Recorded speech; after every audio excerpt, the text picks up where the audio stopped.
In May and June, two celebrations, Pinkster and Juneteenth, help us understand the lived experience of enslaved Africans in the United States and honors the jubilation of emancipation. Over the course of 300 years of the Atlantic slave trade, over 12 million Africans were abducted and shipped from their local communities and homelands across the Middle Passage. Those who did not survive brutal conditions aboard ship found themselves thousands of miles away from their cultures and heritage. Many of these enslaved Africans were sold to Dutch settlers in the colony New Netherland, much of which is encompassed by the modern borders of New York State, and thus were forced to adopt the Dutch language and culture. It is no surprise then that many traditional African languages, religion, and music blended with the traditions of their enslavers. Many traditional African holidays were celebrated through the European holidays of their enslavers,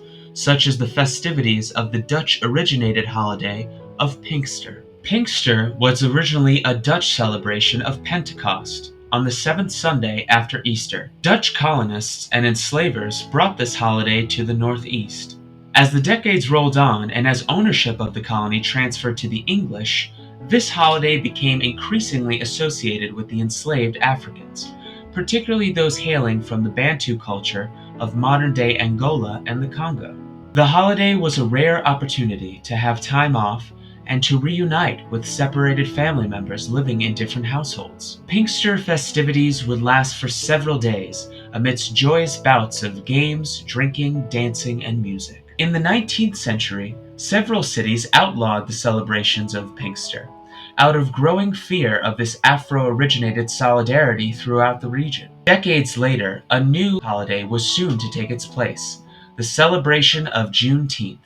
Though President Lincoln's Emancipation Proclamation was issued January 1st, 1863, during the heat and height of the Civil War, emancipation was not enforced immediately. Enslaved men and women in the South remained in bondage for years, gaining their freedom with the arrival of Union troops. One such instance happened in Galveston, Texas, on the day June 19, 1865, over 2 whole months after the Confederates' General-in-Chief, Robert E. Lee, surrendered to Commanding General of the United States, Ulysses S. Grant. On that morning, a Union Major General marched into town and proclaimed that all enslaved peoples were hereby freed. The very next year, freed Afro-originated farmers organized and celebrated this Day of Jubilee all across the South, as many of these farmers used these gatherings as political rallies to give voting instructions to fellow newly freed Americans.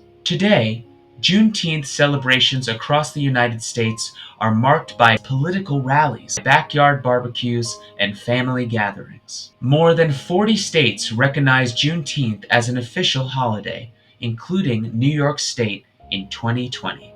Historic Richmond Town is honored and proud to stand with our community in solidarity with those Americans who would see these holidays restored to their former heights. This site bore witness to the indignity of enslavement and the jubilation of emancipation, and today we are committed to elevating these truths and preserving this history for all to celebrate for years and generations to come.